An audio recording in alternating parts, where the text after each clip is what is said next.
opinion video titled Why Bush Sucks. When I say why Bush sucks, I'm talking about George W. Bush, and I'm talking about the time from 2001 to 2009 that he was the president of the USA. Now, prior to his time as president, he was governor of Texas. And prior to the time he became president, Texas had something of a moderate reputation. They were not hailed as the best state in the entire country, exactly, but at least they had something of a moderate reputation.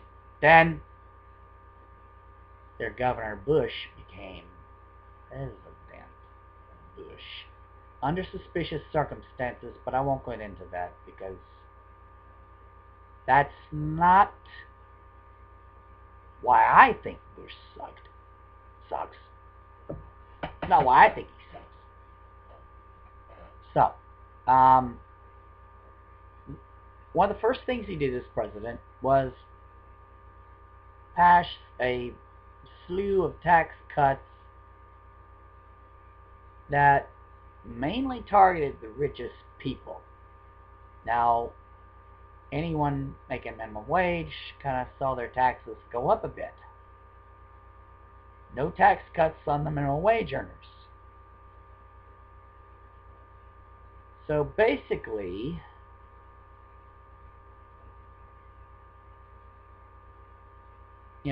people making over $250,000 a year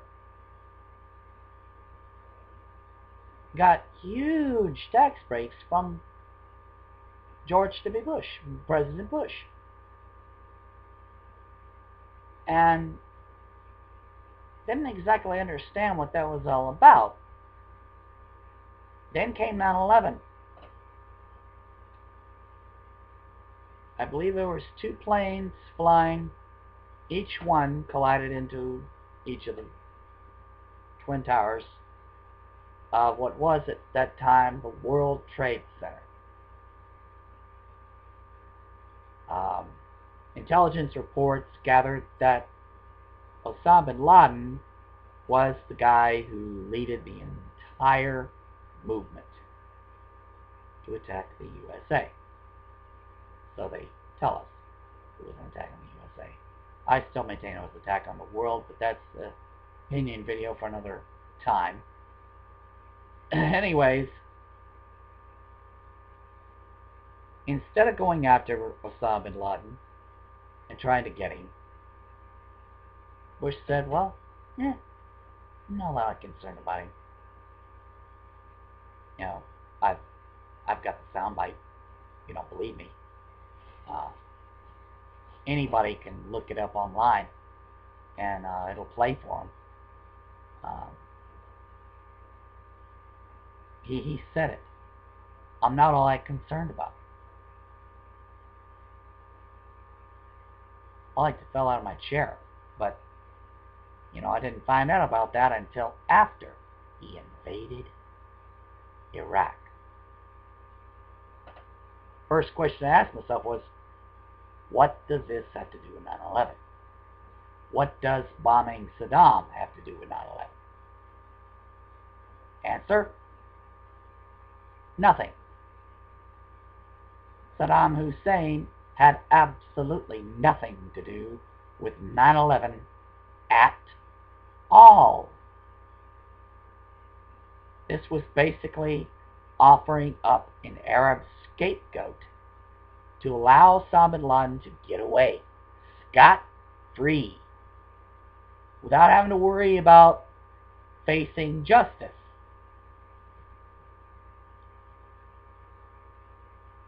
Before this happened, I told everyone, look, if Bush gets Osama bin Laden, he'll get my support. Unshakable support. Support that will not waver. And I will not care what else he does, or if he does anything to help the economy. If he doesn't help the economy at all, doesn't fix it or nothing, I don't care. As long as it gets Osama bin Laden, that's the main thing. Wouldn't even do that. Aided and abetted his getaway in order to frame it all on Saddam Hussein, a guy who didn't attack us at all, a guy who had nothing to do with 9/11, the guy who was in no way responsible for the destruction of the World Trade Center at all. He was set up as a scapegoat, and so were the Iraqi people. They were set up as scapegoats as well. It wasn't a group of people that attacked us. It was a handful, a few men. It was a few men who got together and planned all of this. It wasn't an entire country. It wasn't an entire nation.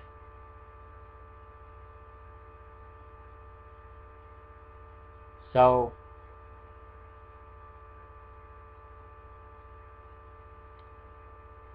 it was because he refused to nab Osama bin Laden, that he decided to go after Saddam Hussein, that I decided to go against George W. Bush and oppose him with all my effort, with all my strength. And I took all kinds of heat for that, especially from down here.